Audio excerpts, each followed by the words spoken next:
Ada sebuah kisah yang lebih besar dari sekedar seonggok besi. Sebuah kisah tentang mimpi, sebuah kisah tentang pengorbanan, dan sebuah kisah tentang seorang anak bangsa yang membuktikan bahwa langit bukanlah batas. Ia adalah pesawat N250 Gathotkaca, mahakarya yang pernah menggemparkan dunia. Ia bukan hanya sebuah pesawat, ia adalah manifestasi nyata dari keteguhan hati seorang visioner, Baharudin Yusuf Habibie. Jauh sebelum nama Habibie menjadi simbol kemajuan dirgantara Indonesia, ia sudah dikenal sebagai seorang jenius di kancah internasional. Habibie belajar tentang keilmuan teknik mesin di Fakultas Teknik Universitas Indonesia, Bandung pada tahun 1954. Pada tahun 1955 hingga tahun 1965, Habibie melanjutkan studi teknik penerbangan, spesialisasi konstruksi pesawat terbang di RWTH Aachen, Jerman Barat. Menerima gelar diploma insinyur pada tahun 1960 dan gelar doktor insinyur pada tahun 1965 dengan predikat summa cum laude. Kejeniusannya bahkan memikat hati Presiden Filipina saat itu, Ferdinand Marcos. Pada tahun 1974, Marcos mengundang Habibie ke Istana Malacanang dengan satu tujuan, mengajaknya membangun industri dirgantara di Filipina. Marcos tak main-main. Ia menjanjikan segalanya, fasilitas mewah, kebebasan berkarya, bahkan ruang untuk Habibie membantu Indonesia dari Manila.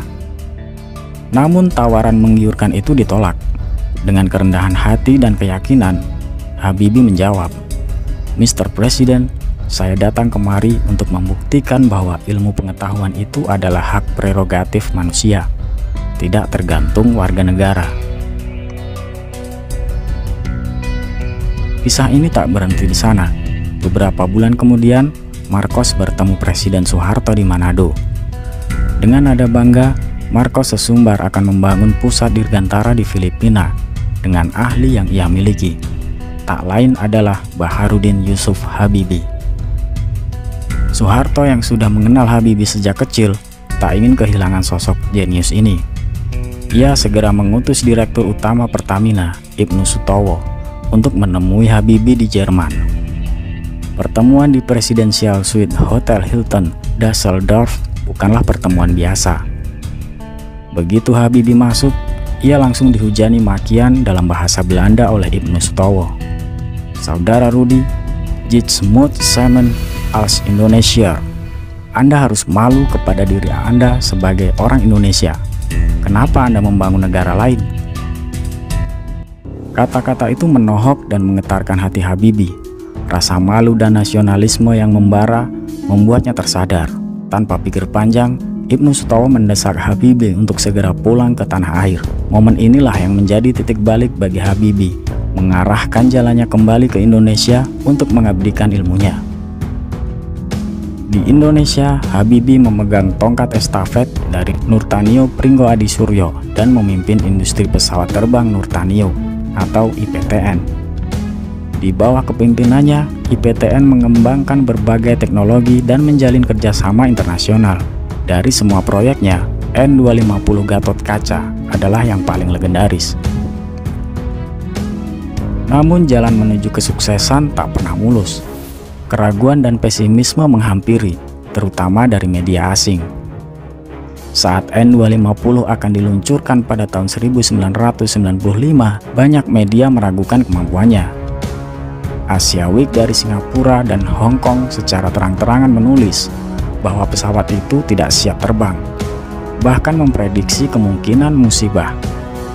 Media Australia juga tak kalah sinis, menyebut N250 hanyalah pesawat buatan luar negeri yang dicat ulang. Seluruh sentimen negatif itu dijawab oleh Habibie dengan satu cara, pembuktian. Pada 10 Agustus 1995, di lapangan udara Hussein Sastranegara, Bandung, ribuan pasang mata menatap langit dengan harap-harap cemas. Di bawah kendali penuh Habibie, prototipe N250 Gathotkaca mengudara dengan mulus. Sorak-sorai dan air mata haru pecah. membungkam semua keraguan. Gathotkaca tak hanya terbang, ia terbang dengan keunggulan teknologi. Pesawat ini menjadi yang pertama di kelasnya yang menggunakan teknologi fly-by-wire, di mana seluruh pergerakannya dikendalikan oleh komputer. Sebuah terobosan luar biasa yang pada saat itu hanya dimiliki oleh pesawat-pesawat kelas dunia seperti Airbus A340 dan Boeing 767. Dunia terperangah.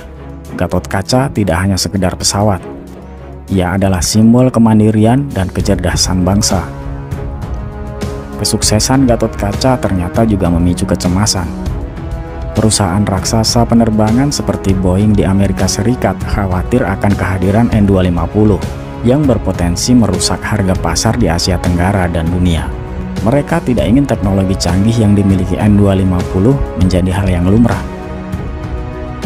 Kesempatan untuk menjegal mimpi besar ini datang pada tahun 1997, saat Indonesia dihantam krisis moneter. Amerika Serikat dan IMF bersedia memberikan bantuan, tetapi dengan satu syarat pahit. Dana tersebut tidak boleh digunakan untuk membiayai program N250.